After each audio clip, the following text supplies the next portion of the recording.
C'était News One. Audio Jungle.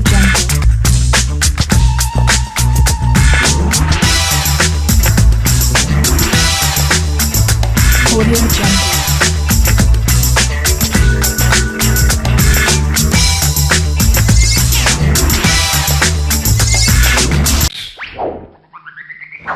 C'était News One. Congo qui est dirigé par notre frère Ngoï Christophe, parce qu'ils étaient parmi les gens qui nous ont soutenus, ils étaient parmi les gens qui travaillent avec nous en partenariat sur place au terrain. Ils ont dit, mais ma petite banda kalawana, vous êtes la ranini, voilà makambo, la katiamboka. Banda kalawana, qu'est-ce que vous entendez? C'est bien, vous avez fait, en fait, de mon côté, à Koloba, ce qui se passe ici en Europe, c'est-à-dire entre guillemets, le combat, notre combat que nous faisons en Europe, et ça ignoré. Et ça, quelque chose pour eux, c'est qui nous a dit que notre combat, ici à la diaspora, a beaucoup contribué à l'affaiblissement du régime sur place. Le Bissommo peut-être bien arrêté. On s'est dit que écoutez, on se déchire entre nous, on se chamaille entre nous, mais ils sont tout à fait d'accord que non, notre combat a beaucoup contribué. Et comme maintenant ils ont constaté notre manifestation, notre volonté maintenant de travailler sur place au terrain, avec mon frère Eric Oki, Bouya sur place, parce qu'on a assez avec les politiciens entre guillemets traditionnels.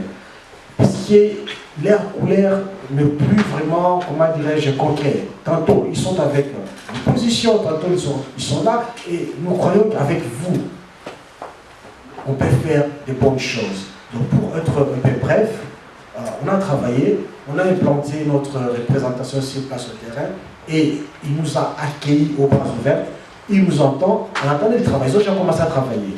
Ils travaillent, ils sont avec le jeune du rassemblement, les jeunes jeunesse de rassemblement, ils travaillent, et je crois que si Dieu le veut d'ici là, ils auront un meeting avec le bureau du président des rassemblements, le président du rassemblement, son excellence, M. Thierry Mkonga, pour essayer encore une fois de expliquer leurs actions sur le terrain. Donc il y a beaucoup de choses, je peux dire, peut-être en nous posant des questions, il y aura certaines explications d'une manière approfondie. Alors, en conclusion, je veux dire que non, nos jeunes gens sur place sur le terrain, ils sont déterminés. Je crois que vous suivez les vidéos.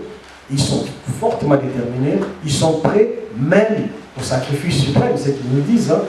Binokuna, vous soutenir Busso. Et surtout, ne restez pas seulement là-bas. Si c'est possible, physiquement aussi, descendez sur place parce que votre présence nous active. Votre présence nous fait de sorte que nous soyons une fois encore plus déterminés, plus courageux pour affronter le régime en place. Donc voilà ce que je voulais dire et puis nous allons continuer par rapport aux questions et réponses. Merci. Merci mon frère. Merci mon frère Patrick. Je voudrais demander à Daniela si elle peut avancer.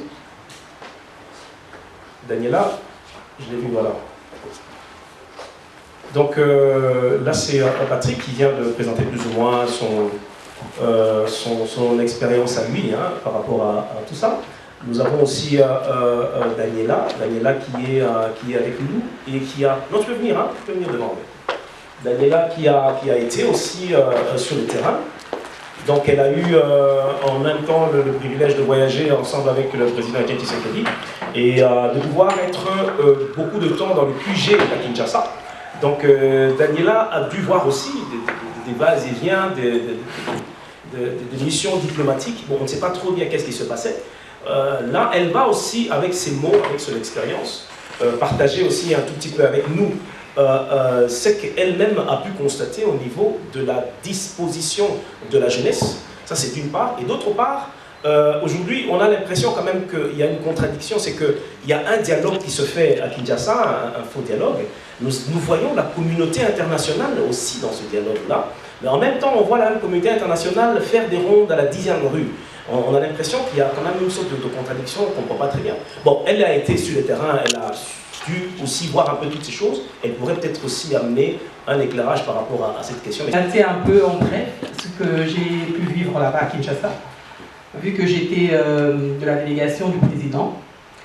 Voilà, donc nous avons quitté de Bruxelles jusqu'à Kinshasa, et où vraiment nous avons été vraiment étonnés et surpris de l'accueil qui nous avait été réservé, enfin, au président surtout. Alors vraiment, c'était très émouvant, et c'est à vivre ça comme ça en live, c'est assez impressionnant. Voilà.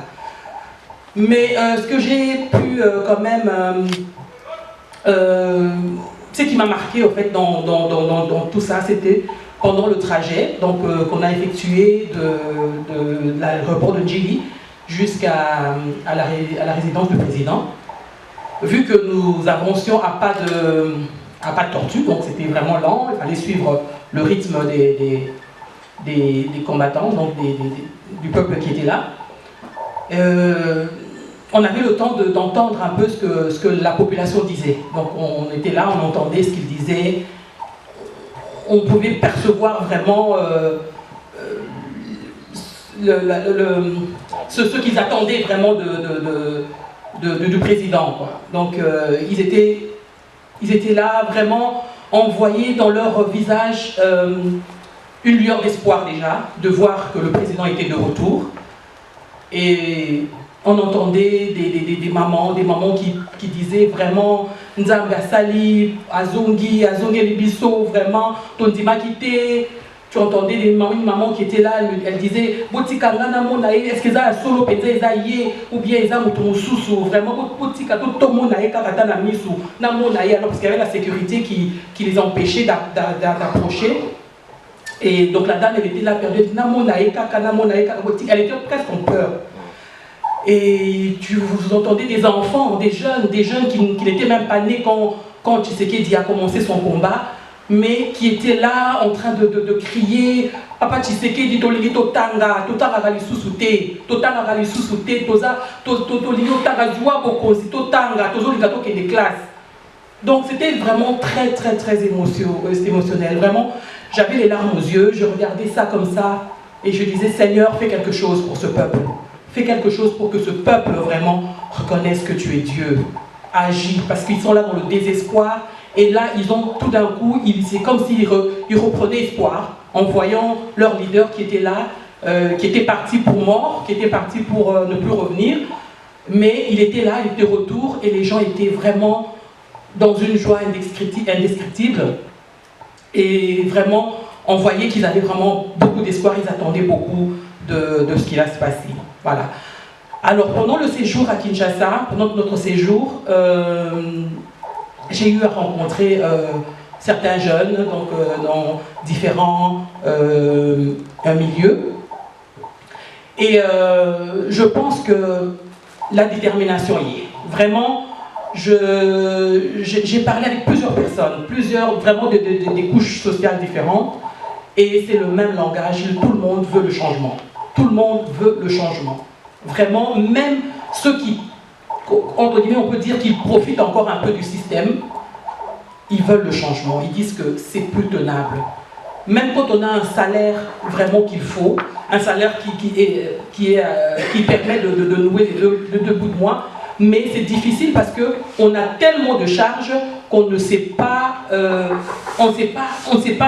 subvenir à tous les besoins de nos familles.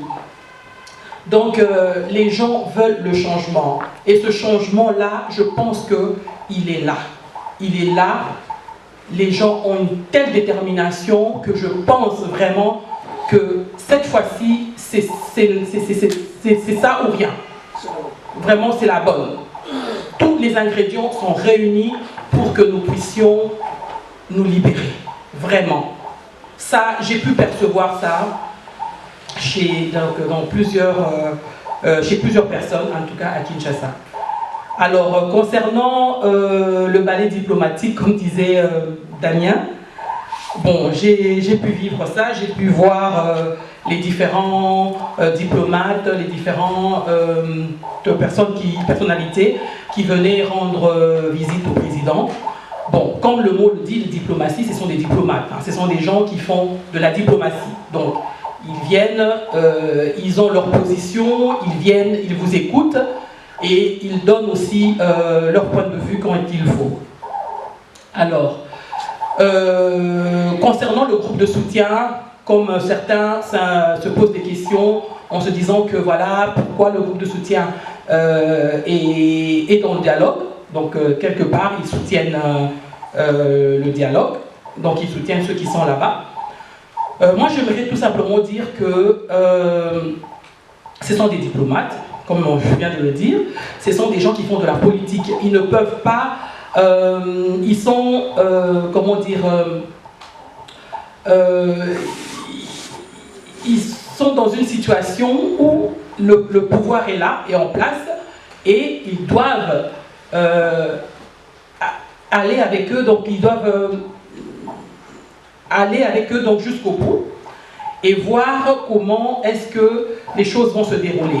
Ils ont leur position qui, on le sait, mais ils ne peuvent pas agir comme ça sous émotion ou parce que bon, il y a certaines réalités. Ils attendent le moment venu où ils sauront ce qu'ils devront faire par rapport à la situation que nous traversons actuellement. Donc, ne pensons pas que, parce que nous les voyons là-bas, que spécialement ils soutiennent ou ils encouragent ce qui se passe là-bas. Ils font la diplomatie et ils savent à quel moment ils réagiront ou ils prendront une position claire. Voilà. Donc, c'est tout ce que je peux dire à ce niveau-là. Alors, concernant, je voulais vraiment aussi marteler sur l'aspect financier. Parce que nous voulons nous libérer, c'est vrai, mais sans argent, c'est difficile. Sans argent, il ne faut pas rêver, hein, ça serait difficile. Parce qu'il y a une réalité sur place qui fait que sans l'argent, sans les finances, on risque de ne pas atteindre l'objectif poursuivi. Alors, c'est pour cela que moi, je m'adresse vraiment à la diaspora, hein, parce que nous sommes ici, nous sommes loin, nous vivons les choses de loin. Hein, pour ceux qui ne peuvent pas être sur place, en tout cas, nous sommes de loin et nous suivons ça de loin et nous voulons vraiment que les choses changent. Mais il ne suffit pas d'être devant son ordinateur, d'écrire ou faire des vidéos, que oui, on veut le changement, de crier que oui, le changement, oui, le changement, tout le monde le veut. Mais ce n'est pas en restant là et en criant que le changement se fera. Alors, il faudrait que nous nous bougeons aussi, il faudrait que nous faisons ce que nous devons faire pour aider ceux qui sont là, sur place, à réaliser ce que nous voulons tous.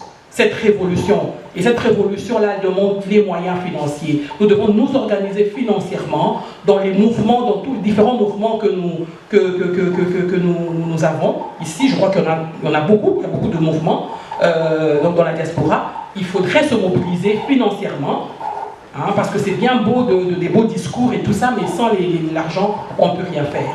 Donc c'est ça, vraiment, j'aimerais marteler dessus qu'il faut que nous nous mobilisons financièrement. Il y a sur place des gens qui s'organisent, il y a sur place des mouvements qui s'organisent et qui le font discrètement. Ils ne font pas trop de bruit parce que ça ne sert à rien. Il faut que les choses... Enfin, on attend le concret. On n'a pas besoin des gens qui font du bruit et puis à la fin, il n'y a rien de concret. Alors, il y a des gens qui sont sur place sur le terrain, que nous connaissons, qui sont actifs, qui sont efficaces et qui veulent et qui ont besoin de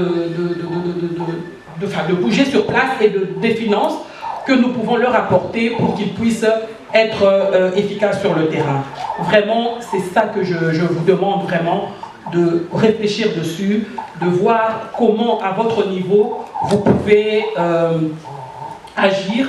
Vous pouvez être en tout cas utile dans ce combat pour que l'objectif que nous poursuivons puisse vraiment se réaliser comme nous l'attendons tous. Voilà, en bref, ce que je voulais un peu vous dire. S'il y a des questions, éventuellement, je pourrai répondre dans la mesure du possible. Merci. Merci Daniela. Nous allons directement entrer dans le jeu de questions-réponses. Soyez vraiment libres que ce soit des questions en rapport avec notre fonctionnement, ou des questions en rapport avec ce qui s'est passé sur le terrain, soyez vraiment libres. Mais on va peut-être donner d'abord la parole éventuellement à des journalistes qui seraient dans la salle, des journalistes qui sont là. Si eux, ils ont des questions, on commencerait par eux, comme on s'était dit que ce serait une conférence de presse débat, et juste après eux, comme ça, le micro sera disponible pour tout le monde en tout cas. Voilà. Alors c'est qui se lance le premier?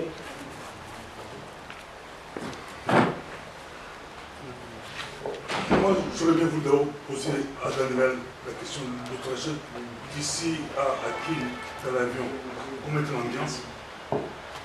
Bon, l'ambiance était normale, hein. L'ambiance était conviviale, il n'y avait rien de spécial. Nous sommes partis, on était 9 dans l'avion, enfin 9 avec le président et la maman, Marthe. Et voilà, donc l'ambiance était normale, on était là. Bon, vous savez, dans un jet privé, on est un peu comme chez soi, donc on n'est pas confiné, on est un peu plus à l'aise quand même que dans un régulier. Donc on a été très bien accueillis, l'équipage était très bien, ils ont bien fait leur travail, donc il n'y avait pas de problème, on était bien. Quand il est monté dans l'avion, il a dit quoi exactement, président? Non, Kanyama est monté dans l'avion, en fait c'était pour expliquer au président l'organisation qu'ils avaient fait sur place, pour pouvoir accompagner tout simplement le cortège et encadrer donc les gens jusqu'à la résidence du président. Donc il n'y avait rien de spécial, mais le président a quand même et lui a dit clairement que oui, je vous connais, je sais que vous embêtez souvent les combattants, aujourd'hui vous les laissez tranquilles. Vraiment, on ne veut pas qu'ils fassent le trajet sans problème. Dernière question par rapport au balai diplomatique. Avez-vous le sentiment que Tshisekedi et le renseignement ils sont sous pression de la communauté internationale? Non, particulièrement, je ne pense pas. Non. Sous pression dans quel sens? Dans une pression dans quel sens? Vous parlez dans le sens du dialogue ou dans le... Bien compté, la communauté internationale soutient Kodjo. Ensuite, Kodjo et les autres bouts, est-ce qu'ils sont sous pression pour rejoindre le dialogue? Non, je ne pense pas qu'ils sont sous pression, pas du tout, puisqu'ils ont une position qui est claire, c'est qu'ils n'auront pas ce dialogue-là sans le respect des préalables. Ils ne subissent pas de pression par rapport à ça, puisque c'est clair, et que du côté de la communauté internationale aussi, ils savent très bien que ça ne peut pas se faire, un dialogue serein ne peut pas se faire sans le respect des préalables. Ça, ils sont conscients de ça. Et à chaque rencontre, je crois que c'est ça qui est dit clairement. Et donc, je ne pense pas qu'il y aurait un problème à ce niveau-là. Ok, il y a encore des questions? Les journalistes, d'abord. Oui, Jacques. Bonjour. Oui. Je veux savoir une ou deux choses. La première chose, que le dialogue est en train de se faire et aujourd'hui c'est le dernier jour. Corneille Nangaa s'est rendu aujourd'hui même auprès de la Cour constitutionnelle pour faire une demande auprès de la Cour constitutionnelle pour impossibilité d'organiser les élections, donc d'appeler le corps électoral au 19 septembre. C'est une information peut-être pour ceux qui ne le savent pas. C'est officiel, il a déposé une demande aujourd'hui auprès de la Cour constitutionnelle.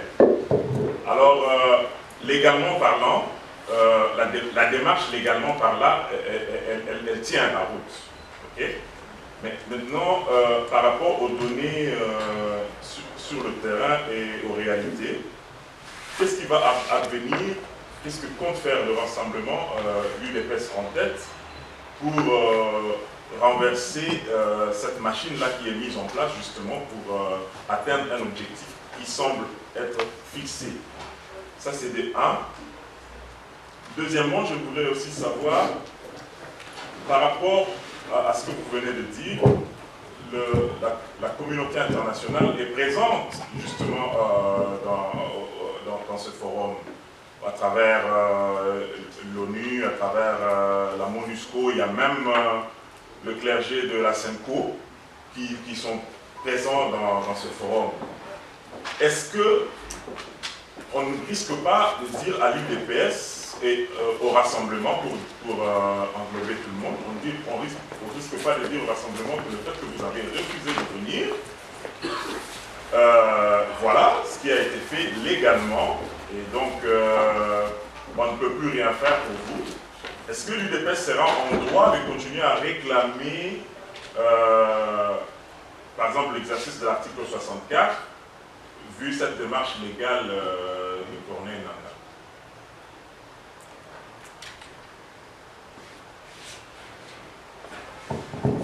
Alors voilà, donc je voudrais signaler aussi que, puisque je disais que c'est un cadre de réflexion que moi, il y a aussi des cadres de l'UDPS qui sont dans la salle. Donc s'il y a certaines questions pour lesquelles on n'a pas d'informations et que c'est des questions de manière générale comme celle-là, qui ne touchent pas nécessairement les réalités de terrain vécues par nos amis. Donc s'il y a des cadres de l'UDPS qui ont des réponses spécifiques, précises, ils peuvent aussi répondre, quoi. Voilà, je ne sais pas si Daniela, tu as une réponse aux questions posées par notre frère. Il dit qu'aujourd'hui, Corneille Nangaa est allé à la Cour constitutionnelle, n'est-ce pas, pour faire entériner le fait que les élections sont impossibles. Et voilà. Qu'est-ce que l'UDPS, en fait, ou le rassemblement de manière générale, préconise par rapport à ça? Tu peux dire un mot et puis on donnera une parole à Ange, qui est là, qui est un cadre de l'UDPS aussi.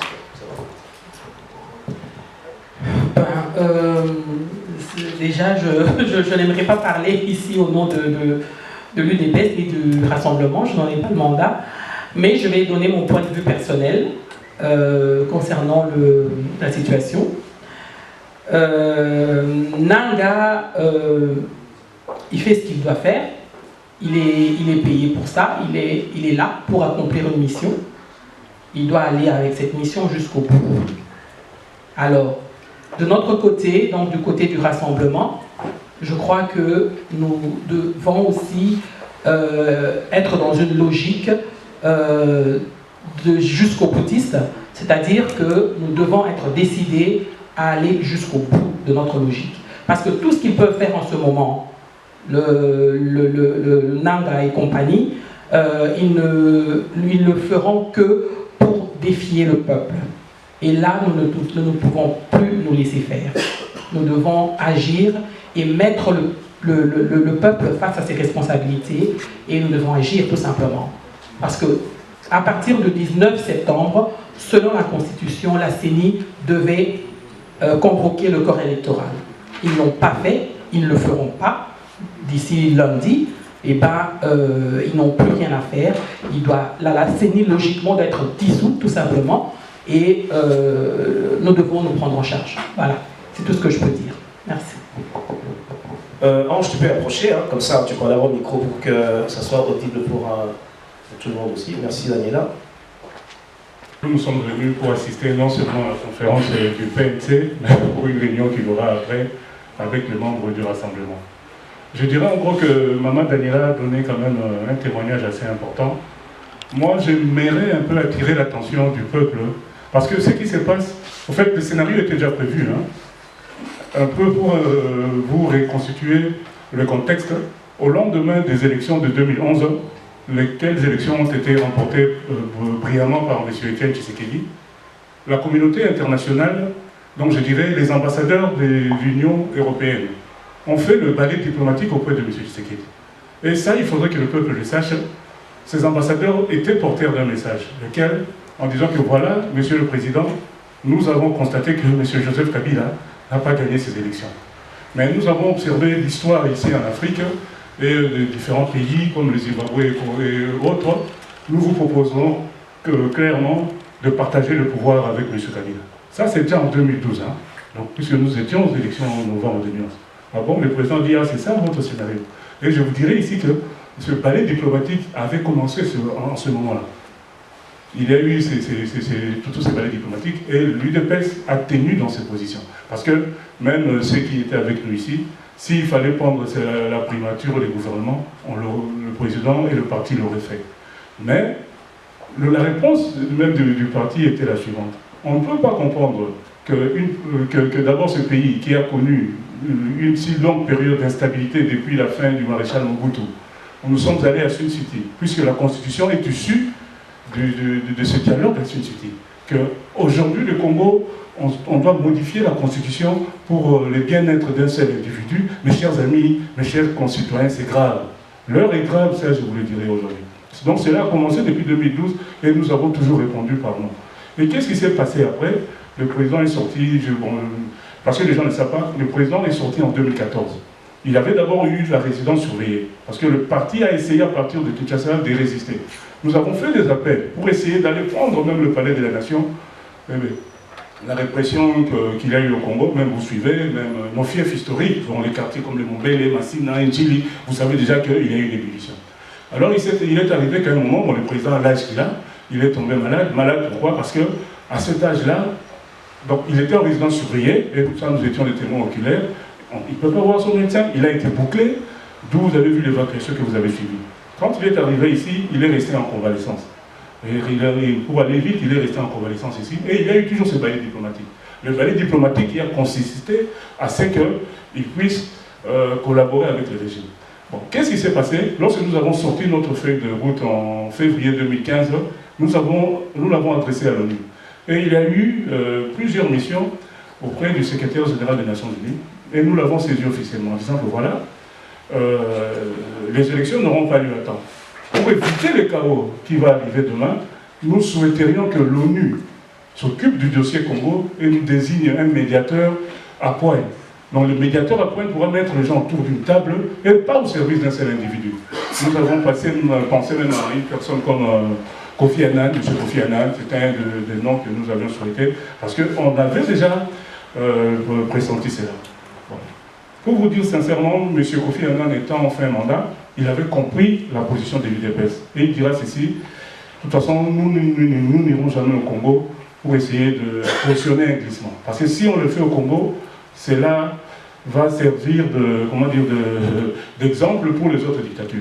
Donc M. Kofi Annan avait une certaine réserve, M. Ban Ki-moon avait une certaine réserve. Et qu'est-ce qui s'est passé?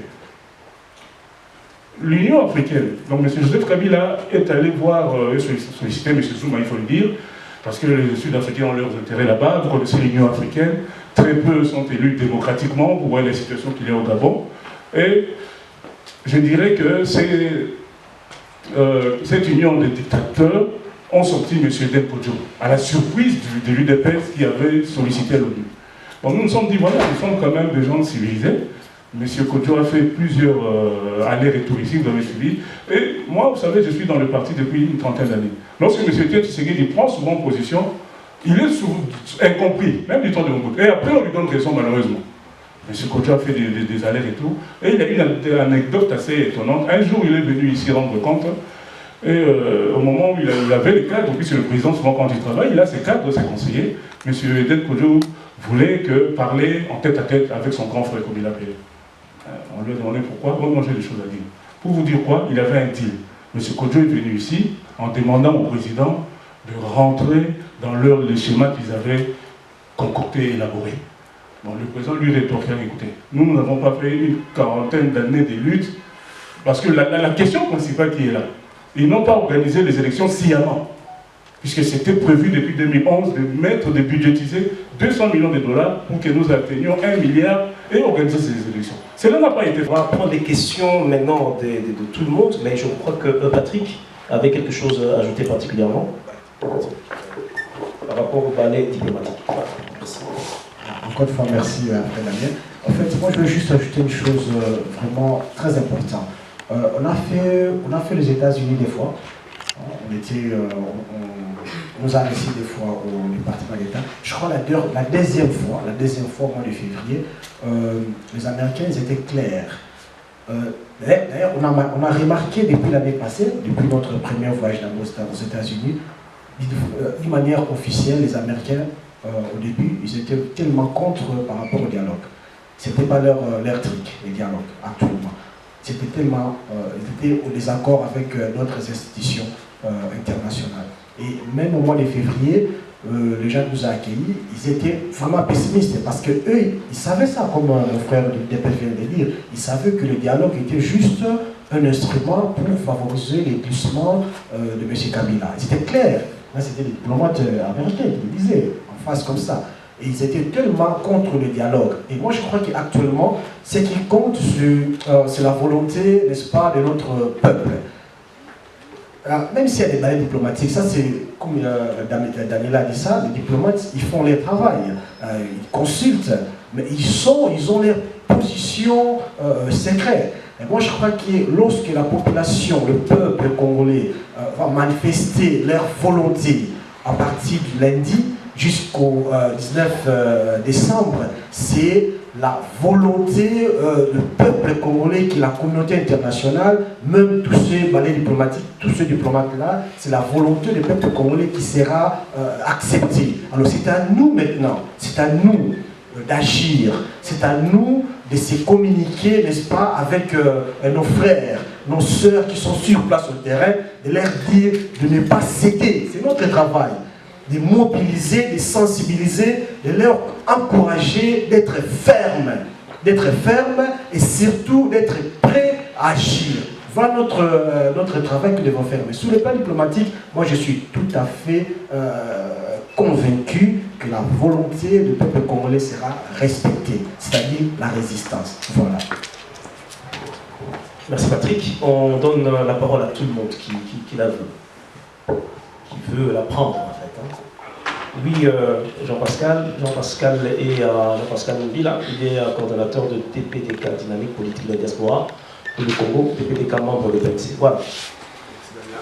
Je voulais poser ma question aux deux personnes qui viennent de Kinshasa et indirectement aussi à Ange. C'est que je saisis là-bas le bon pour vous parler de la communication. La communication au Congo est confisquée par le gouvernement. Or, pouvoir dire une parole du haut de la présidence de M. Tshisekedi, pour que cette parole arrive au bas, il doit y avoir une communication. Je voudrais savoir si eux ont constaté que toute la population congolaise avait accès à cette information-là et quels sont les moyens, maintenant, de la part de Orange, qui ont été prises par l'UNPS et M. Tshisekedi pour faire parvenir le mot d'ordre ou le message à cette population-là. Merci. Voilà, je ne sais pas si Daniela a compris la question.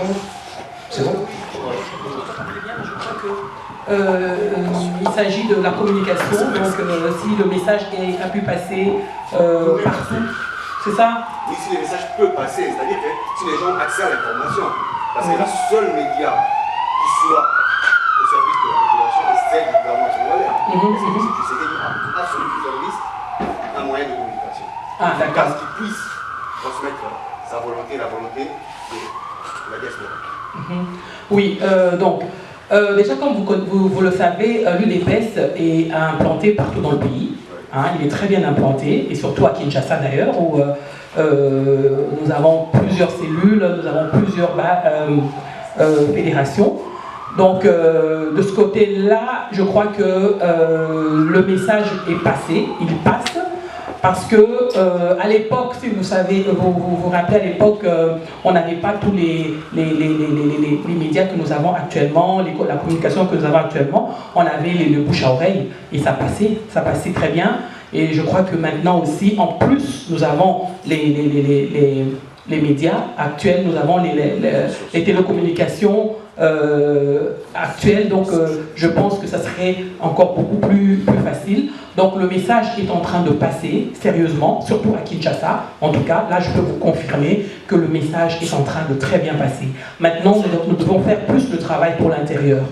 L'intérieur du pays, c'est là où le message doit passer, parce que j'ai eu quelqu'un qui m'a contacté de Chikapa et qui m'a fait cette remarque justement pour dire que voilà, nous sommes ici à Chikapa, l'UDPS est là, mais elle est muselée, on a notre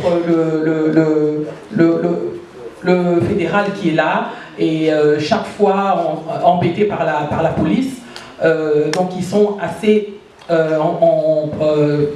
coincés quoi, pour faire passer le message, on les embête un peu pour ça. Mais nous devons faire le travail, hein, nous devons communiquer. Je lui ai donné beaucoup de courage de continuer, de ne pas avoir peur, de continuer de faire le message comme lui qui m'a contacté a déjà le message, il a accès à Internet. Donc ça veut dire qu'il peut communiquer. Et il y a d'autres personnes aussi qui peuvent le faire. Et sur place aussi, le message passera. Donc je crois que le travail à Kinshasa est en train d'être fait et à l'intérieur aussi, nous devons encore faire beaucoup plus. Un sondage réalisé par Radio Okapi, je ne sais pas si vous avez suivi, qui concerne cette question, les résultats du dialogue. Qu'est-ce que vous en pensez? 10% répond en disant ça va s'imposer à tout le monde. 13% répond en disant que non, il faut qu'on soumette ça aux deux chambres pour que ça puisse être valable. Donc ça fait déjà combien là-bas? 23. 7% qui disent abstention. 70% répond en disant ça ne concerne que ceux qui sont là, les autres ça nous concerne. Ça n'engage que eux seuls. C'est quel échantillon? Vous voyez, sur quel échantillon? 3700 et quelques comme ça qui ont été interrogés. C'est comme pour dire qu'en fait ici, la question, la CENI, la Cour constitutionnelle, on sait que c'est instrumentalisé. Toutes ces institutions ne sont pas au-dessus de celui que nous appelons le souverain primaire, qui est le peuple. À tout moment, le peuple peut reprendre son pouvoir. Et ici, nous sommes dans le cas de figure. Notre préoccupation en tant que membre du regroupement, en tant que citoyen, voulant que le pays ne puisse plus suivre ce chemin-là, c'est de conscientiser tous et chacun pour barrer la route à ces manœuvres. C'est tout. Donc chacun doit prendre conscience là où il est. Qu'est-ce que moi je fais pour que j'amène mon frère, ma soeur, je ne sais pas qui, à dire non. Nous sommes tous de maillons des communications. Donc, moi je pense que c'est comme ça qu'il faut voir. Qu'est-ce que la Cour constitutionnelle dit? Ça vraiment il ne faut même pas s'en occuper. La CENI, il ne faut même pas suivre ça. Mais le peuple, qu'est-ce qu'il dit? À quel moment le peuple peut récupérer son pouvoir? C'est sur ça que nous devons travailler, c'est sur ça que nous devons nous préparer. Je profite avant qu'ils ne répondent, parce que vous avez la parole. Est-ce que vous avez quelques pistes, vous-même personnellement, par rapport à la question que vous posez sur le peuple? Le peuple doit récupérer le pouvoir, le peuple doit... voilà, c'est lui qui doit en fait s'investir dans cela. Il fait ça comment? Si moi j'ai quelques pistes. Voilà. Le jour où le président Tshisekedi est arrivé au Congo, à Kinshasa, j'étais là.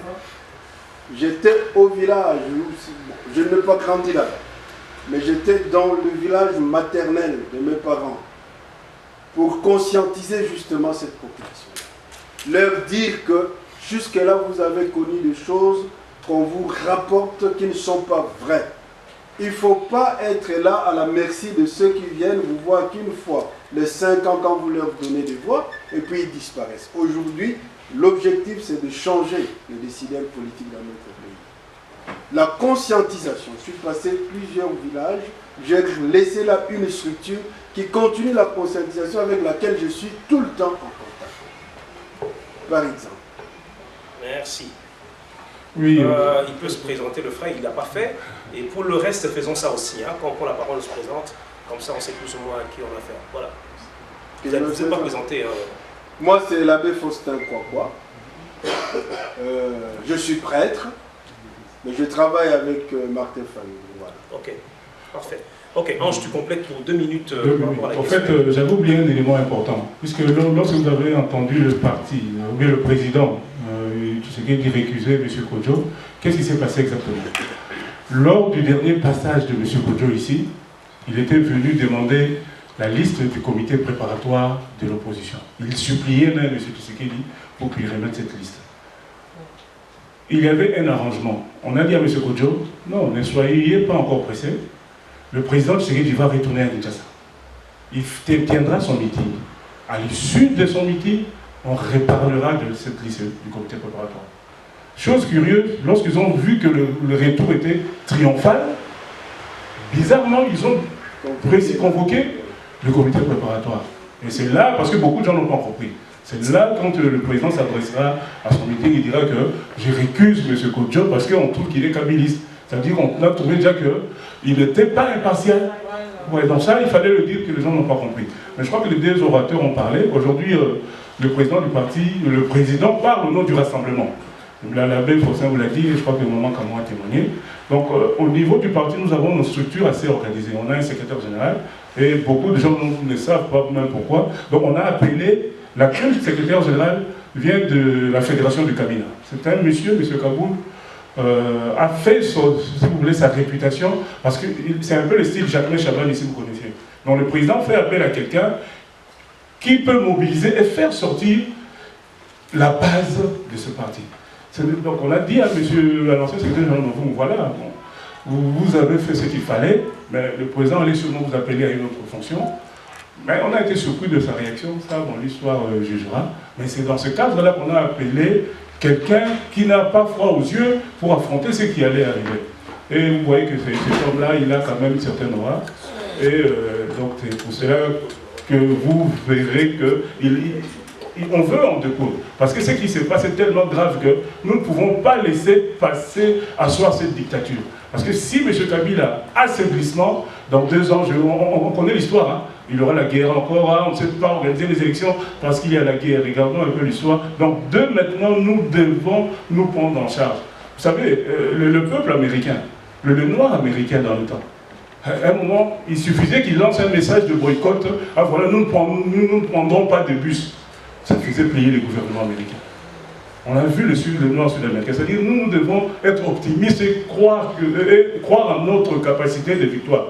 Je vous ai dit que M. Mobutu avait changé plusieurs gouvernements. Il a fini par partir. Quel que soit l'accord qui sortira, nous le rejetterons. Tibet beaucoup.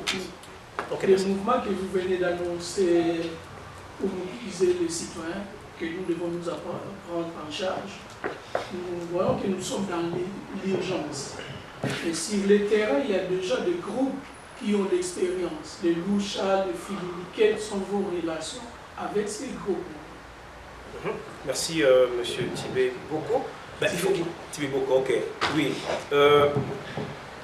Nous devons reconnaître qu'on n'a pas une sorte d'accord comme ça tacite entre prenons-nous en charge et Lucha ou Philippe. Mais il faut reconnaître qu'actuellement, il y a plusieurs groupes qui, chacun à son niveau, essayent de faire le travail de la sensibilisation. Hein? La sensibilisation. Chacun à son niveau et chacun à son style. Vous avez vu que les Lucha, ils ont leur style à eux. Les Philippe, ils ont leur style à eux. Ben, nous avons aussi un style à nous. D'ailleurs, nous allons tout à l'heure, après les échanges, nous allons vous donner plus ou moins une idée de la manière dont nous pensons procéder pour matérialiser la sensibilisation. Hein? Mais quel que soit le cas, il va arriver un moment donné où les chemins se croisent. Moi, j'ai vu les Lucha étaient présents à Gimbal. Nous les avons vus à Gimbal, on a discuté avec eux à Gimbal. Ça veut dire que ce sont des gens qui, en tout cas, adhèrent aux résolutions de Gimbal. Ça veut dire que ce sont des gens qui adhèrent à la démarche du rassemblement. Ça veut dire qu'on est tous dans le même bateau. Alors, au moment opportun, et ça, évidemment, ça doit demander des réflexions pour identifier effectivement ce moment-là et voir dans quelle mesure créer la synergie de tout ce que nous faisons pour qu'il y ait beaucoup plus d'efficacité. Voilà. Mais tout à l'heure, on donnera beaucoup plus de détails. Il y a Makonaza Boloba. Bazali n'a schéma donc finir avec le système Kabila, mais ça ne veut pas dire que Bazali, pour nous, il faut faire la distinction des choses. C'est pas que quand on va chasser Kabila, Baza pour la biso. Non. Baza pour ça, Baza pour l'intérêt na bango. Vous comprenez? Eux, c'est pour leurs intérêts. Neko a rappelé biso à Keto. Zala, on a une réunion, Moko, dans les États-Unis, dans le département d'État. On y va, c'est aussi pour avoir des informations. Et la chose la plus impressionnante, c'est que Makamunyu se total dans la résolution publique. Ça n'a rien à voir avec Mwambalo Baka, Naboui, Nassima. Rien à voir. La résolution, on est au 22 septembre, même moi, il faut nous tweeter les autres. Il faut insister, il faut dialogue politique inclusif, il faut dialogue. Mais en réalité, tant bon, ça n'a même pas la boulot. La preuve en est que, du sort au Sénégal, qui est Ban Ki-moon, appelle sa facilitateur, l'Union africaine, le frère vient de développer plus ou moins, et le moins, ils n'étaient pas intéressés par ça. Et ça m'amène, la parenthèse, pour couper ça complément d'informations sur ce qu'on vient de dire. Les autres ont posé la question que Mindela mo bazape na dialogue, bazape sous cela côté la mission doit comprendre. Les lots batouana la réalité et que dans les si dans le système on bazana même na schéma ya ba makambo ndenge za boleka na Burkina Faso. Ceux qui besoin on a carte ya dialogue. La réalité est que bango bazana na illégalité parce que déjà façon dialogue on est ça ils allaient contre le droit international. Ils allaient déjà contre l'état pose. Le droit international na matière de médiation. Ceux qui partie prenante Moko et récusé médiateur, de facilitateur, il faut arrêter. On arrête. C'est clair, il y a un problème de confiance, on doit stopper tout de suite. Mais regarde, malgré qu'il y a une lettre officielle de la Union africaine, que Tobo Imutu Ono, mais malgré ça, Bazako Kende Kaka, Bazako Kende. Mais on peut avoir l'impression que, tiens, mais attends, on dirait que ça a un système à Kabila. Non, je suis conscient que Masolo est aussi dans la crise. On a besoin, il y a un élément déclencheur. L'élément déclencheur de la crise, Marambo est aussi dans la crise, et c'est sérieux. Crise, on a Moutou, et ça, là, que de l'autre côté, ampleur, on a populaire, mais c'est pour leurs intérêts, c'est pour cela. Et donc, que Bisso, il faut se prendre en charge. Ce qui Bisso peuple, de côté Masolo que Bisso de manière anticipative, de préparer la stratégie. Quel dispositif politique nous voulons, la transition par exemple. Ce qui Bisso te préparer à monter, quel dispositif politique Bisso te ligue après l'élection. Si nous on n'anticipe pas avec ça, on va imposer Bisso. Et c'est ça le travail aussi de sensibilisation pour dire que voilà, l'élo c'est vrai. Mais il faut savoir que Mindele va Bisso toujours T. Parce qu'on a plein d'abord, mais toi, il y a Bisso. Donc, tout ça, la stratégie pour là, dans un moment opportun, Bisso, tout imposer dispositif au Bisso. Et c'est possible. Il n'y a rien, en tout cas, au monde qui peut tenir tête devant un peuple déterminé. Tout le monde est en haut partout, à table, à multinationale, à Maseke, à monstre. Face à un peuple qui est déterminé, préparé, conscientisé, mobilisé, ils ne savent rien faire. Et c'est ça, finalement, notre mission. Et moi, dans global, l'élo, ce n'est pas la communauté internationale qui nous intéresse. L'élo est Zali, peuple. Tout le monde le dit ici. Conscientisation, mobilisation, c'est le peuple. Le peuple a qui ça. Et pour cela, il faut bien se couper les amis. Ils ont 50 ans sur la tout Kaboli Masola, la stratégie, qu'est-ce qu'on peut faire sur les terrains? On a besoin de Mongo, Daniel Bautiki, il faut un Mongo. Mais il faut tout le Kabongo, tout le Kuna, le système où il fonctionner Kuna. Tout le pays, et au-delà de cela, tout ça, la diplomatie. C'est vrai, il ne faut pas arrêter, il faut de temps en temps aller dire à lui, Michel, ou à Didier Renders, Masolo, et nous posera toujours un verrou. Bon changer verrou à la télé. Il faut de temps en temps rappeler. C'est tout ce qu'on peut faire pour le moment. Parce qu'effectivement, il y a une dynamique et les lots, ça ne sert à rien. Même dans la marche, tout ça, tout ça, panneau, et ça m'a bêté. Tout ça pour continuer, mais il faut maintenant se poser la question. Même quand on fait une marche, il faut toujours se dire c'est pour quel résultat concret. Finalité anime. Et c'est pour cela que j'insiste pour dire que le centre de gravité s'est déplacé. Concentrons-nous sur le peuple. Et ce peuple-là, ce sont des millions de peuples dans la Guinée. Réfléchissons par tous les moyens. Comment pour réussir sensibilisation moins efficace. Voilà, c'est ça. Plus la communauté internationale. Ouais. Parce que, on a vu les dialogues format Kabila, on a vu des diplomates américains et moi, la question aussi, c'est sur les hommes politiques, en fait. Comme dans les rassemblements, la l'UDPS, la G7. Est-ce que, moi je vais mettre l'UDPS en exception parce que l'UDPS est habitué à tenir à des, moi je vais dire, savent résister à des régimes dictatoriaux. Bon, les autres n'ont pas encore fait preuve en fait, de leur capacité de pouvoir résister à une dictature. Mais est-ce que présentement, est-ce qu'ils sont déterminés à aller jusqu'au bout, en fait? C'est-à-dire que... Le peuple ou les politiques? Comment? Le peuple ou les politiques? Non, le peuple n'a pas de problème. Pour moi, le peuple a déjà montré sa capacité de s'organiser parce qu'on a vu en janvier 2015, le peuple était déterminé pour que la Constitution ne soit pas modifiée. Mais maintenant, les hommes politiques, en fait, c'est ça le plus important. Les hommes politiques qui sont dans les groupes, le rassemblement. Est-ce que, moi je mets l'exception de l'UDPS. L'UDPS est déterminé d'aller jusqu'au bout. Mais ceux qui accompagnent l'UDPS dans le rassemblement, est-ce qu'ils sont déterminés à aller jusqu'au bout en finir? Parce que là, on approche un glissement. Là, du côté Kabila, ils ont confirmé le glissement. Bon, il va peut-être y avoir un nouveau gouvernement. Mais est-ce que ceux qui sont autour du G7, est-ce qu'ils sont prêts à aller jusqu'au bout? Parce qu'on a vu en 2011, quand le président a demandé à ce qu'il n'ait pas siégé à l'Assemblée nationale. Mais un peu bien avant, ils étaient aussi déterminés aussi d'en finir. Mais on a vu à la fin des comptes, ils ont légitimé Kabila. Une chose si connue, nous ne devons pas s'oublier. On ne doit pas oublier. Est-ce que présentement, dans le cas des choses, est-ce que les autres, les G7, tous les autres partis politiques, tous ces politiques sensibilisent aussi leur base aussi? Ou seulement c'est venir à l'Union européenne, aux États-Unis, dans toutes les grandes championnées, pour dire voilà, nous ne voulons pas de Kabila. Parce que moi, ce que je souhaite que nous ne devons pas aussi faire très attention à ce que disent la communauté internationale. Parce qu'ils ne seront jamais pour nous. Ils seront toujours pour leurs propres intérêts. Bien qu'ils veulent le changement, mais quelque part aussi, ils nous laissent ce problème dans le sens que si on n'arrive pas à s'entendre, et que Kabila glisse, ils vont dire que non, les hommes politiques congolais ne se sont pas entendus, alors ils ont décidé de passer Kabila.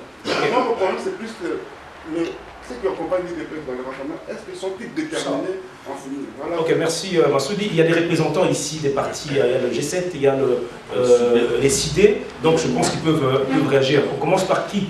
Voilà, il y a déjà oui, donc on commence par décider, hein, décider avec cette question-là, plus d'une fois, on a essayé de trouver des réponses. On a présenté une situation malheureuse au sein même de l'IDPS. Il a évoqué les cas du secrétaire général, comment il s'appelait encore? Mavou. Tu peux comprendre, Mavou, qui n'avait pas un parti politique. On convoque le fameux dialogue et il se retrouve déjà retenu sur la liste alors que son parti à lui n'est pas dans le... Qu'est-ce qui s'est passé? Pourquoi on l'a reconnu avec un nom d'un parti politique? Donc, ce que je voudrais dire, les hommes politiques congolais, dans ces groupes-là, j'appelle ça un panier à crabe, il y en a qui sont tout à fait inconsistants. C'est une... inéluctable, c'est une évidence. Mais cela ne peut pas nous remettre en cause pour ceux qui ont la volonté de travailler, d'aller de l'avant. Vous avez dit le peuple, mais les hommes politiques font partie du peuple. Ils sont dans le peuple. Les cas que vous évoquez là, l'année passée, l'IDPS avait pris d'abord une petite réserve. Qui ont fait partie le peuple dans la vie? Ce sont ces hommes politiques-là. Donc parmi eux, il y en a aussi sur qui on peut compter. Pour le moment, voyons ensemble sur le chemin que nous suivons, comment nous pouvons nous serrer les coudes pour aller de l'avant. Vous comprenez? Parce que c'est un débat qu'on fait. Aujourd'hui, d'ailleurs, je suis moi personnellement très flatté quand il y a une position qui sort du rassemblement. On ne dit pas l'UDPS ou bien le président lui-même prend soin de dire moi et les autres. Vous voyez, moi et les autres. Cette manière de revaloriser les autres crée la confiance. Nous soude pour aller de l'avant. Ok. Juste retenons quelques images. Quand le président Tshisekedi aujourd'hui, qui est le président du comité des sages du rassemblement, s'exprime, en général autour de lui, qui on voit du G7, le vieux Mwando. Okay. Il est là à côté. C'est pas pour faire boum sur la photo. Ça, ce sont des messages qui sont aussi lancés dans la population. Je reviens sur le président de mon parti, Olivier Kamitaki. On ne va pas refaire l'histoire, tout le monde connaît l'historique. Le 10 octobre, on va fêter la première année de la sortie du G7. Oui. Oui, effectivement, je vais aller directement. S'il y a un gars qui aujourd'hui, dans l'extérieur, un ancien politique, qui rentre dedans dans Joseph Kabila, de la façon la plus directe, la plus franche, c'est Olivier Kamitaki. Un ancien, effectivement, il a travaillé avec Kabila, ça n'y a pas de problème. Mais aujourd'hui, il rentre dedans. S'il y a quelqu'un qui dit aujourd'hui que Kabila n'est plus qualifiable pour un troisième mandat, c'est Olivier Kamitaki. Je pense que tout le monde l'a entendu. Et c'est l'idée, c'est le discours cohérent de tout le G7. Voilà, on n'a pas beaucoup de temps, effectivement. Mais bon, on en a déjà discuté dans le cadre familial, c'est toujours bien. Président de Diaspora Congo, il est de l'Allemagne, Diaspora Congo qui est aussi membre de Prenons-nous en charge. Voilà. Je voulais juste... On ne te voit pas en fait, si tu peux juste... Ma question c'est par rapport à nos frères qui se sont présentés à Kinshasa, qui représentent la diaspora, qui ont fait un tapage, qui réclamaient aussi à corps et à cri le dialogue. J'ai entendu quelqu'un dire que nous voulons entrer dans n'importe quel dialogue aussi longtemps qu'on nous appelle. Alors, je voulais savoir, on ne vous a pas vu, vous êtes à Kinshasa, vous ne vous êtes pas présenté dans cet rassemblement, ou bien dans cette plateforme qui représentait la diaspora. Quelle était l'idée? Quelle était vraiment, parce que quand on représente la diaspora, je me sens personnellement concerné. Alors, est-ce que les frères qui nous représentent là-bas, parce qu'il y en a qui sont encore sur place, est-ce réellement je dis quelque part, est-ce que réellement ils nous représentent? Est-ce que vous avez quand même eu le temps de parler avec eux, de savoir quelle est leur motivation, quel est leur objectif, effectivement, parce que quand on doit se présenter là-bas au nom de la diaspora est vraiment vaste. Quelles sont leurs ambitions? Parce que nous ne voudrons pas que demain, on se retrouve avec des gens qui nous représentent, qui sont dans le monologue qu'on a organisé, et puis qui parlent en notre nom. Parce que je rappelle qu'il y a aussi 2 ou 3 représentations de diaspora qui se présentent là-bas. Alors je veux savoir où peut-on nous situer, nous qui sommes ici, dans ce qu'ils sont en train de faire. Et deuxième question, c'est, vous avez soulevé un point important de finances. On ne peut pas faire la lutte, ou bien l'évolution, ou bien motiver les gens, ou bien des choses allant dans ce sens sans l'argent. Vous parlez de l'argent, vous parlez des finances. Comment peut-on, si on a l'argent, si on a les finances, les envoyer ou bien les canaliser pour que ça ne se passe pas comme ça s'est passé l'autre fois? Merci. Bon, concernant la première question sur ceux qui nous représentent, entre guillemets, ceux qui ont voulu nous représenter au dialogue, ben, j'aurais voulu que Rex soit là. Je croyais qu'il devait être là, non?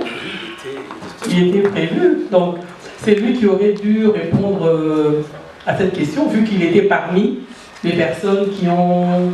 les membres de la diaspora qui étaient censés, qui devaient nous représenter au dialogue. Mais moi déjà, parce que ça s'est passé juste avant que... non, juste après, j'avais déjà quitté Kinshasa. Mais j'avais parlé avec certains d'entre eux. En tout cas, c'était clair qu'on ne partait pas au dialogue sans l'aval du rassemblement. Donc, j'ai pas compris quand ils ont fait cette sortie. Donc, bon, je ne sais rien dire là, mais je crois qu'ils ont rectifié le tir, puisque après, ils ont tout de suite remis les choses en ordre en disant qu'ils ne partaient pas, ils n'entraient pas ils n'allaient pas à ce dialogue. Donc, je crois que pour ça, c'était clair, ils n'iront pas, et on ne les a pas vus non plus au dialogue. Donc, je crois qu'il n'y a pas de problème à ce niveau-là. Alors, concernant les finances, comme tu viens de dire, comme je disais, il y a des gens sur place, donc il y a des personnes que je n'aimerais pas, en tout cas, dévoiler ici, mais il y a des gens sur place qui sont des membres du parti, mais qui font certaines actions sur le terrain, certaines choses sur le terrain, à qui on peut confier certaines responsabilités de ce genre-là. Donc, je ne sais pas si jamais il y a des gens qui seront intéressés, vous pouvez me contacter et je verrai comment je pourrais vous mettre en contact avec ces personnes-là pour que vous puissiez soit directement voir avec eux et voilà, donc voir comment évoluer concrètement. Voilà. Merci. Merci. On va, je vous permets, qu'on donne la parole juste à la maman et puis on va revenir. Il nous reste encore 5 minutes. Hein. Voilà. Oui, on écoute maman et puis on va revenir sur les autres questions. Moi, c'est Marie Travers, je suis activiste. En fait, j'ai une préoccupation. La fois passée, compte tenu de ce gouvernement qui utilise des méthodes draconiennes, ils ont mis le jeu et ce qui est l'année passée, 2001 plutôt, en résidence surveillée. Est-ce que, compte tenu de cette situation qui se passe actuellement, est-ce qu'ils ne vont plus utiliser la même méthode cette fois-ci? C'est ça ma question. Je réponds directement à ça et puis je reviendrai sur notre frère Roger. Je voudrais confirmer ici qu'il n'y a aucun membre de PNC qui a été à Kinshasa et qui a sollicité à intégrer le dialogue de Kodjo au nom de PNC. Les membres de PNC qui étaient dans ce groupe-là, on reconnaît Rex, on reconnaît Abraham Lwakabanda. Ce sont des personnes qui ont fait une déclaration pour dire que le dialogue que nous sollicitons, c'est le dialogue selon, en tout cas, la démarche du rassemblement. Ils sont passés 1, 2 fois, c'est vrai qu'ils exigent l'intégration de la diaspora dans le dialogue, dans le vrai dialogue. Et ça, c'est une lutte, c'est un combat qu'on a commencé depuis Jean-Val. Il y a des écrits dans lesquels on dit, écoutez, nous, la diaspora, on est quand même 7 millions à l'extérieur, nous exigeons que chaque fois qu'il y a des assises de telle portée, que 10% de l'effectif soit de la diaspora. Parce que 7 millions représentent 10% de la population globale du Congo. Il n'y a aucune déclaration des membres de PNC qui étaient à Kinshasa qui exigeait ou qui souhaitait entrer dans le dialogue d'Edem Kodjo. Ils souhaitaient entrer dans le vrai dialogue, celui qui est prôné par le rassemblement. Et d'ailleurs, ils ont fait encore 1, 2, 3 déclarations pour dire que voilà, on attend que le vrai dialogue ait lieu et on ira.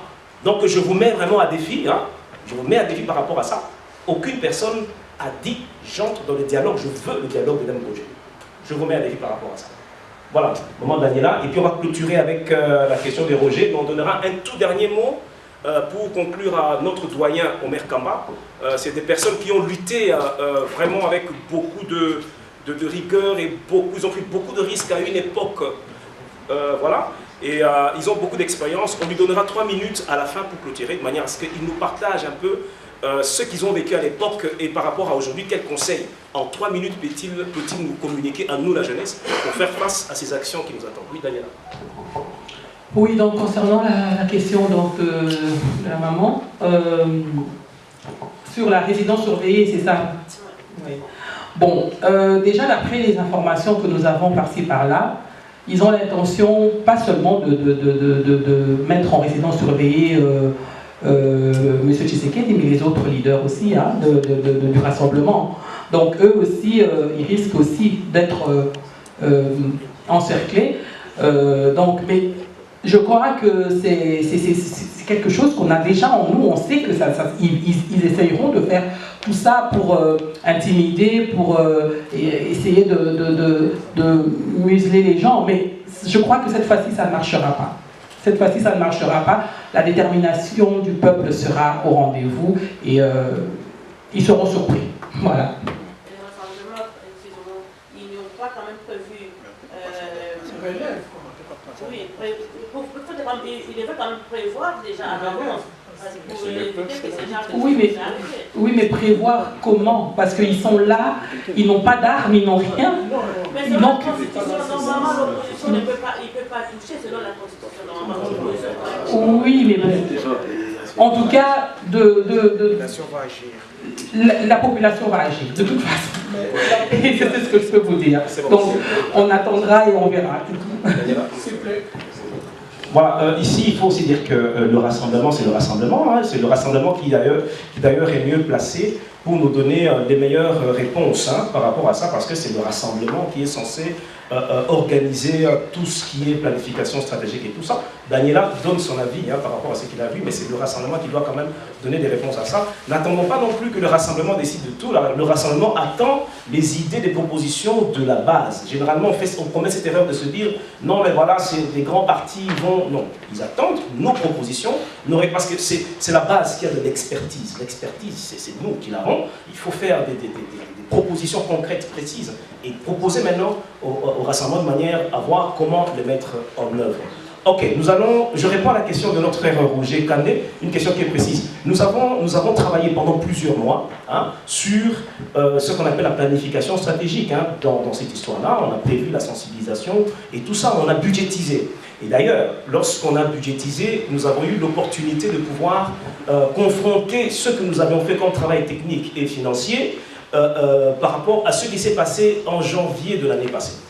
Hein, janvier de l'année passée, on s'est dit, tiens, mais c'est quelque chose qui ressemble un peu à ça, mais est-ce que ça coûtait réellement ce que nous avions prévu? D'ailleurs, on s'est dit, tiens, mais nous, on avait même exagéré, parce que nous avions prévu des choses avec vraiment beaucoup de détails. Hein. C'est pas la guerre, c'est pas un coup d'État qu'on a prévu, c'est vraiment le travail citoyen de sensibilisation et ainsi de suite. Voilà, mais avec des résultats et avec efficacité.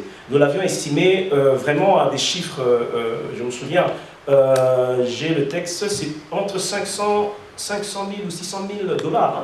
Hein, s'il faut vraiment faire un travail tel qu'on l'avait vraiment voulu. C'est presque 600 000 $ que nous on avait estimé. Mais par la suite, on s'est rendu compte, mais tiens, mais nous, c'est vrai que nous sommes allés trop professionnels, nous sommes allés trop, voilà, mais par rapport aux réalités des terrains, par rapport à la détermination, parce que ça c'est très important. Lorsque les gens sont déterminés, ils sont engagés, ça rend les choses plus faciles, c'est-à-dire qu'ils ne sont pas exigeants. Aujourd'hui au Congo, enfin, c'est que voilà, il y a des gens, pour faire quelque chose, il faut que tu le payes. Mais quand quelqu'un est engagé, il y a de la détermination, il y a de la motivation, ça change. Aujourd'hui, le contexte change aussi parce que vous savez, dans tout processus révolutionnaire, il faut une organisation, il faut une idéologie, et puis il faut un leadership. Ça a toujours manqué depuis tout ce temps. Aujourd'hui, il y a un leadership, il y a une organisation de rassemblement, et puis il y a un leadership. Tout ce conseil-là des sages qui conduit, c'est un leadership. Donc c'est des paramètres déjà qui sont réunis pour que les choses puissent être encore beaucoup plus faciles. Mais pour tous les autres détails, je vous invite à nous voir, peut-être tout à l'heure, on peut échanger sur ça, parce que tout simplement, on n'a pas le temps. Généralement, dans ce genre de choses, on dit, non, écoutez, c'est stratégique, on n'en parle pas. Nous, on ne dit plus ça. Nous, on partage, on parle de ça, parce qu'on cache trop les choses. On pense que c'est trop stratégique, alors que quand vous lisez de la démocratie, de la dictature à la démocratie, Jenny Sharp, il vous expose tout, c'est sûr, c'est accessible à tout le monde. Les cours au niveau d'Albert Einstein, c'est accessible à tout le monde. Alors nous, parfois, il y a des choses, on dit non, c'est stratégique, mais là, on est prêt vraiment à partager les réflexions techniques et sérieuses qu'on a dû faire, mais c'est parce que là, on n'a pas le temps, après, on peut se voir spécialement comme ça. Donc, ici, je voudrais conclure aussi sur la forme d'organisation financière. Il faut y penser très sérieusement. Je vous invite vraiment à remplir la liste, c'est pour que nous puissions vous informer éventuellement de ce que nous sommes en train de faire, nos activités et tout ça, parce que nous allons l'annoncer aussi tout à l'heure qu'il y a une délégation de PNC qui descend à Kinshasa dans quelques semaines, et avec une mission bien déterminée de sensibilisation. Nous voulons bien annoncer ça de manière aussi officielle, mais alors on peut bien vous tenir informé de tout ce que nous faisons, et puis solliciter éventuellement aussi votre soutien à travers les coordonnées que nous avons. Nous allons conclure, mais nous allons inviter Omer Kamba. Monsieur Omer Kamba, s'il peut avancer. Alors, c'est quelqu'un qui a été... Non, il peut... Il est fort, il est debout, hein. Il est fort. Donc, il va nous partager juste les péripéties de cette époque-là, pour que nous, la jeunesse, nous puissions quand même bénéficier de quelque chose. Prof, je sais que les profs parlent beaucoup, mais 3 minutes, ça me fait le bien. Voilà, merci. Merci beaucoup. Je ne m'attendais pas à ce que ce soit un échange de si haute facture.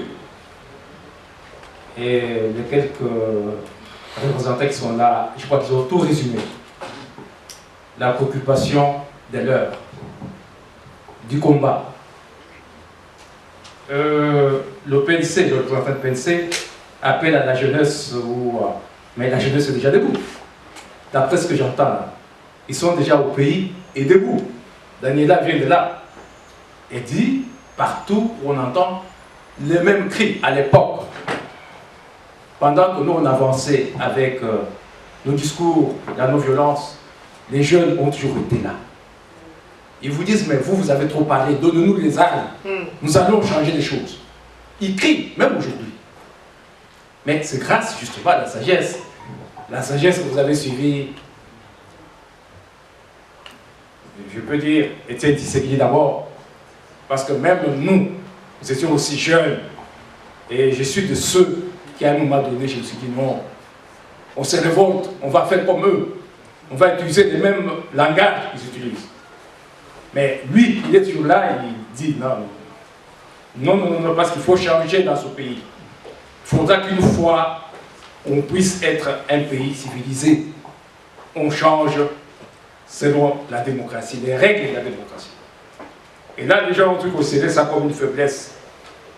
Les gens considèrent que lorsqu'on se bat de cette manière-là, c'est une faiblesse. Non, c'est un combat qui demande que le peuple soit debout. J'ai entendu ici des réponses, notamment de M. l'abbé Pourquoi? Mais il a résumé la situation. Nous avons maintenant une force, ça s'appelle rassemblement. Et dans le rassemblement, il n'y a pas que des jeunes, il y a des vieux. Lorsqu'ils se présentent, on a vu là, le comité des sages. Mais tout le monde, c'est cette communication de génération, cette synergie qui va nous amener à la victoire. Et moi, je suis confiant que nous sommes déjà debout, qu'il y a des réticences par-ci, par-là. Mais si on nous oppose les armes demain, comme on a déjà entendu. Nous avons entendu qu'à Montbélé, à Ngaba, par-ci par-là, ils sont déjà là, ils ont même Bisengi Mana, il a exhibé la série de machines qui sont en route pour réprimer à partir de lundi. Mais notre force, c'est quoi? Lorsqu'on est debout, il va tuer combien? Lorsqu'on est 1 million d'Akishasa, ils vont tuer combien? Donc, nous avons eu l'occasion de le prouver avec Mobutu à l'époque. Il disait, non, personne ne peut sortir. Mais nous sommes sortis à maintes reprises. Et il n'a jamais, Mobutu n'avait jamais éliminé l'essentiel des combattants. La preuve est que nous sommes là. Nous vivons. La preuve est que Tshisekedi est là. Malgré les emprisonnements, relégations, mise en résidence surveillée comme la maman avait craint tout à l'heure, ça n'a jamais vaincu la détermination des combattants. Donc, moi je ne peux que souhaiter courage et bonne chance dans toutes les initiatives qui sont prises maintenant. Que ce soit du point de vue financier, que ce soit du point de vue d'autres stratégies, nous sommes appelés tous à contribuer chacun selon ses moyens. Ici, Pasteur Bobo dit, est-ce qu'on peut abandonner ce qu'on faisait à l'époque pour nous concentrer à Kinshasa? Le tout doit aller de pair, à mon avis. On ne doit rien négliger comme secteur de travail et de combat. Le tout doit aller de pair. Et comme ça, quand le monde entier sera debout, on ne sait pas comment la dictature va résister. Moi, j'ai très seulement souci. Quand, et je termine par là, la dictature de Mobutu s'est entêtée devant le dialogue, devant tout ce qu'on considérait comme la non-violence, c'est une faiblesse. Mais la dictature a créé elle-même le système qui l'a chassé. Parce que les gens prétendent que l'AFDEL, tout ça là, c'est des autres. Non, c'est la dictature elle-même qui a créé ça. Si vous suivez l'histoire, vous savez pourquoi l'AFDEL est arrivé. C'est effectivement la dictature qui a implanté les sémences. Toutes ces histoires de Hutus qui sont venus, je ne raconte pas toute l'histoire, mais vous savez que la dictature a créé sa propre éviction. Aujourd'hui, vous ne savez pas, vous avez parlé des Américains, de la communauté internationale, mais elle se base sur les rapports de force. Lorsqu'elle voit que le peuple est debout, mais elle change d'avis, vous allez voir, ils sont d'ailleurs les premiers à évacuer les gens. Voilà, je vous remercie. Merci.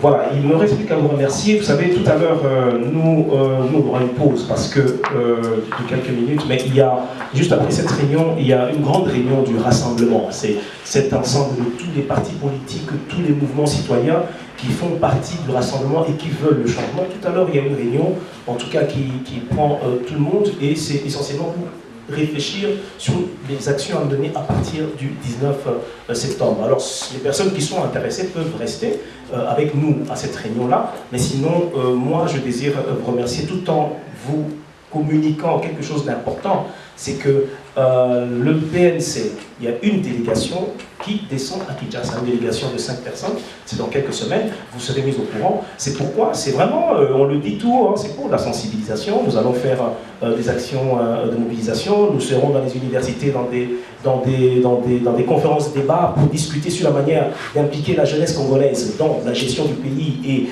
dans sa prise en charge pour faire d'elle acteurs de changement et de développement. Nous allons rencontrer des leaders d'opinion qui ont avec eux des jeunes, c'est-à-dire des pasteurs. Il y a plein de jeunes qui sont dans leur église et qui font rien. Quelle est l'implication des pasteurs dans la sensibilisation de ces jeunes-là pour qu'ils se prennent en charge? Nous allons rencontrer des hommes politiques, nous allons rencontrer des musiciens, parce qu'ils drainent toujours derrière eux.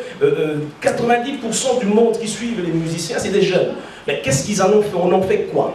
Nous allons essayer d'interpeller toutes ces personnes sur base, évidemment, des travaux que nous aurons à faire lors d'une conférence avec des jeunes, il y aura des ateliers et les recommandations, les interpellations des jeunes lors de cette conférence constitueront effectivement ce document que nous allons utiliser pour interpeller tous ces leaders d'opinion. Je profite avant de terminer pour vous présenter quand même les gens qui sont avec nous dans PNC et qui militent dans PNC, des mouvements qui font partie de PNC. D'autres ne sont pas là, mais je vous présente ceux qui sont là. Je présente JBK qui est là, qui vient de la France, il peut se mettre debout. JBK, c'est le président de MTC. MTC, c'est le mouvement tshisekidiste pour le changement. Il fait un travail excellent, un travail extraordinaire sur le terrain. Patrick nous a ramené beaucoup de témoignages. Nous avons Diaspo Congo, qui est dirigé par le docteur Jean-Baptiste Kalkonda. Il est en Allemagne.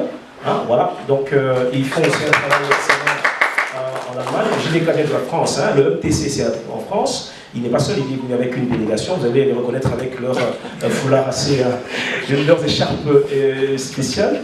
Nous avons. Il y a aussi en Belgique. Ah oui, il y a aussi, eux, ils sont aussi en Belgique. Hein, voilà. Donc, nous avons notre frère Paulin Moulumba, mais connu au nom de Sergent Mokrekese. Il ne meurt jamais.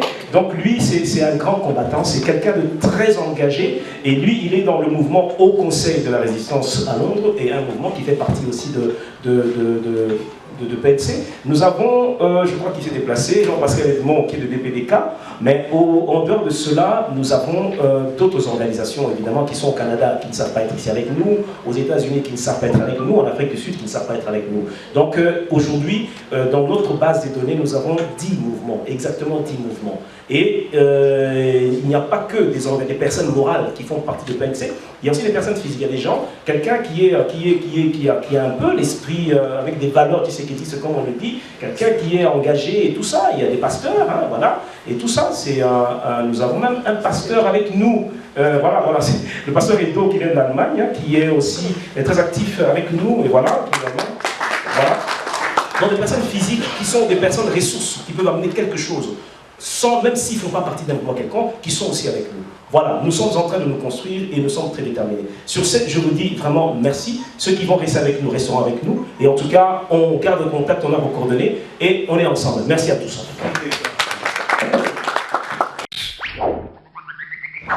C'était News One. Audio Jungle.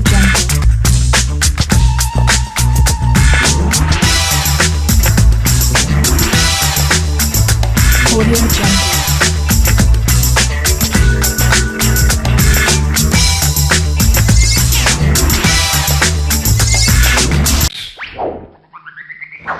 C'était News One.